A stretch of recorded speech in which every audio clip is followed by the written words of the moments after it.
Hello दोस्तों, नमस्कार। D R Verma education में आपका स्वागत है। आज है 13 तारीख।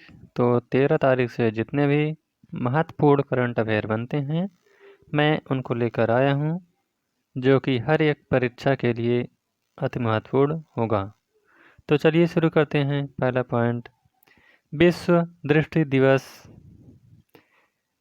2022 13 अक्टूबर। तो अभी हाल ही में विश्व दृष्टि दिवस हर साल 13 अक्टूबर के दूसरे गुरुवार को मनाया जाता है। 2022 में यह 13 अक्टूबर को मनाया जा रहा है। इस दिवस को दृष्टि हानि और अंधेपन के बारे में जागरूकता बढ़ाने के इरादे से मनाया जाता है। यह मूल रूप से 2000 में लायंस क्लब इंटरनेशनल फाउंडेशन के साइट फर्स्ट कैंपेन द्वारा शुरू किया गया था। 2022 की थीम थी लव योर आइज है।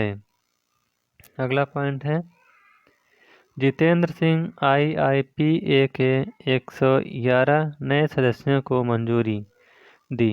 तो अभी हाल ही में केंद्रीय मंत्री और भारतीय लोक प्रशासन संस्थान IIPA के राष्ट्रीय अध्यक्ष जितेंद्र सिंह ने 12 अक्टूबर 2022 को IIPA के 111 नए सदस्यों को मंजूरी दी है।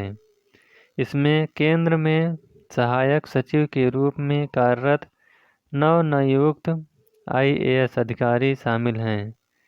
पहले IIPA की सदस्यता केवल सेवानिवृत्त अधिकारियों के लिए आरक्षित थी।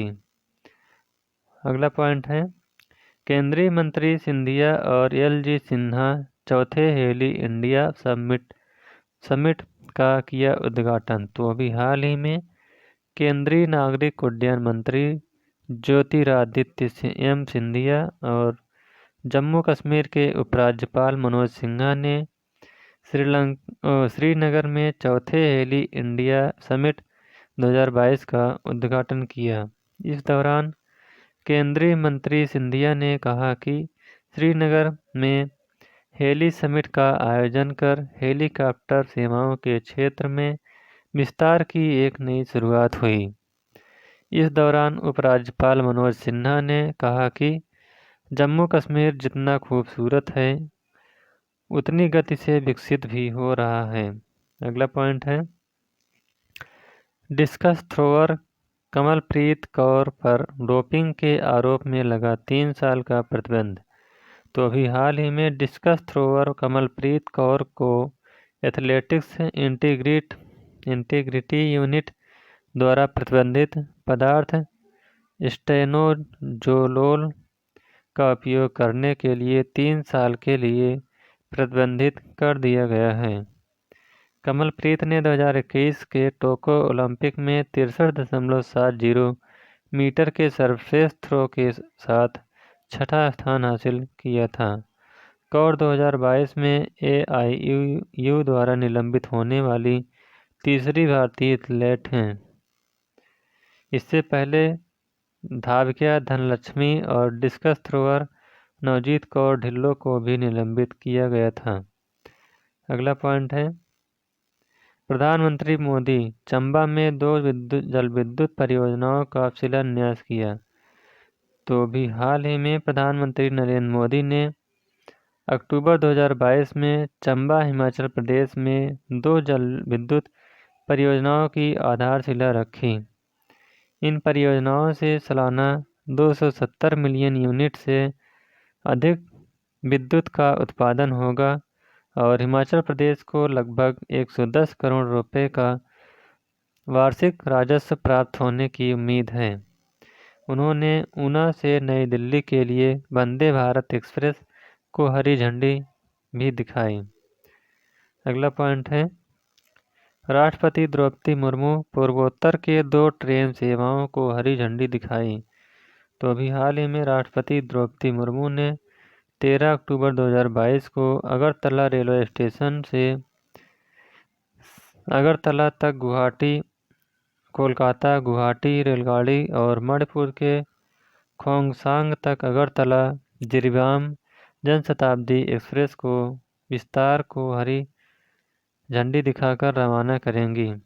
IIT गुवाहाटी में उन्होंने सुपर कंप्यूटर सुविधा परम कामरूप सहित विभिन्न परियोजनाओं का उद्घाटन और आधारशिला भी रखी। अगला पॉइंट है स्मृति ईरानी बेटी बचाओ बेटी पढ़ाओ के संचालन मैनुअल का विमोचन किया। तो अभी हाल ही में कौशल विकास और उद्यमिता मंत्रालय और अल्पसंख्यक मामलों के मंत्रालय ने बेटियां बने कुशल का आयोजन किया। यह अंतर्राष्ट्रीय बालिका दिवस के अवसर पर किशोर लड़कियों के लिए गैर पारंपरिक आजीविका पर एक अंतर मंत्रालय सम्मेलन है। इस अवसर पर केंद्रीय महिला एवं बाल विकास मंत्री श्रीमती स्मृति जुबिन ईरानी मुख्य अतिथि थीं।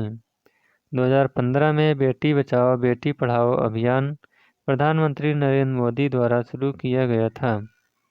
अगला पॉइंट है गोवा अक्टूबर 2023 में 37वें राष्ट्रीय खेलों की मेजबानी करेगा। तो अभी हाल ही में भारतीय ओलंपिक संघ IOA ने घोषणा की है कि गोवा अक्टूबर 2023 में राष्ट्रीय खेलों के 37वें संस्करण की मेजबानी करेगा। 35वें राष्ट्रीय खेल 2015 में केरल में आयोजित किए गए थे और गोवा को 36वें संस्करण की मेजबानी नवंबर 2016 में करनी थी, लेकिन अलग अलग कारणों से राज्य इनकी मेजबानी करने में विफल रहा। 36वें राष्ट्रीय खेलों का आयोजन गुजरात में 29 सितंबर से 12 अक्टूबर 2022 के बीच किया गया था। अगला पॉइंट है दिल्ली सरकार चल रही आगामी परियोजनाओं पर नज़र रखने के लिए ऐप लॉन्च किया। तो अभी हाल ही में दिल्ली सरकार ने सभी वर्तमान में चल रही और आने वाली परियोजनाओं पर नज़र रखने के लिए दिल्ली ई-मॉनिटरिंग नाम से एक ऐप लॉन्च किया है। ऐप ई-गवर्नेंस योजना के तहत सभी परियोजनाओं की जानकारी के लिए सिंगल विंडो एक्सेस की अनुमति देता है। दिल्ली सरकार के मुख्य सचिव नरेश कुमार सिंह इन परियोजनाओं की निगरानी के प्रभारी होंगे। दिल्ली के उपराज्यपाल विनय कुमार सक्सेना हैं। अगला पॉइंट है तमिलनाडु भारत का पहला स्लेंडर लोरिस अभयारण्य अधिसूचित किया।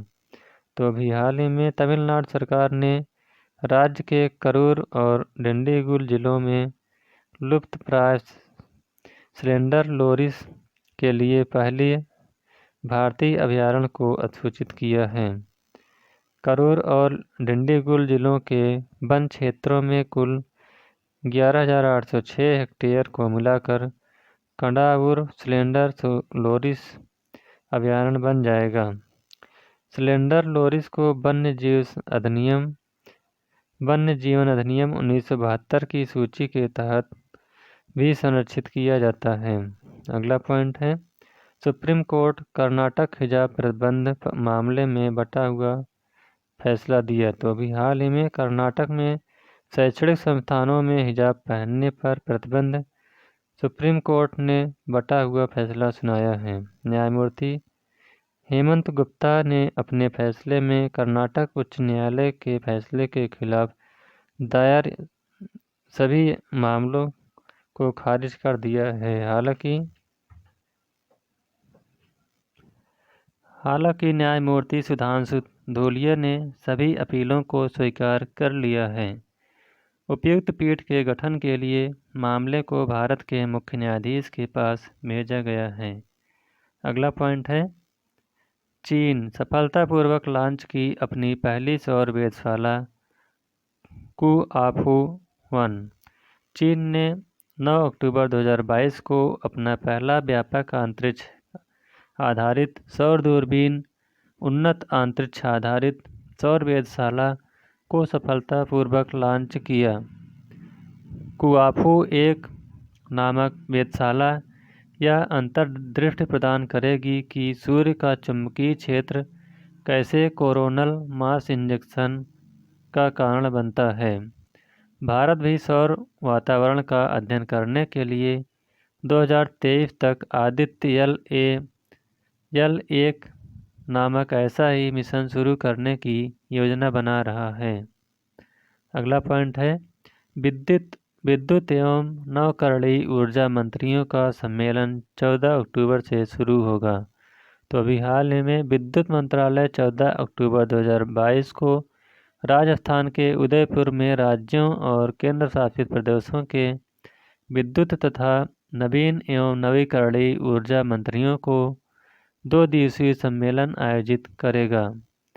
2 दिवसीय सम्मेलन में विद्युत क्षेत्र में उभरते मुद्दों पर चर्चा की जाएगी।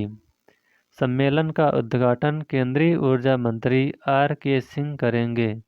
24 घंटे विद्युत आपूर्ति सुनिश्चित करने पर भी चर्चा होगी। अगला पॉइंट है भारत में Google Play point program launch हुआ। तो अभी हाल ही में गूगल ने ग्लोबल रिवार्ड प्रोग्राम को भारत में भी लॉन्च कर दिया है। गूगल प्ले पॉइंट के अंतर्गत यूजर को गूगल प्ले स्टोर से ऐप, गेमिंग, मूवी और ई बुक खरीदने पर रिवार्ड मिलेंगे। गूगल प्ले पॉइंट के 4 लेवल हैं जिनमें ब्रॉन्ज, सिल्वर, गोल्ड और प्लेटिनम शामिल है। यह रिवार्ड पॉइंट कलेक्शन के हिसाब से मिलते हैं।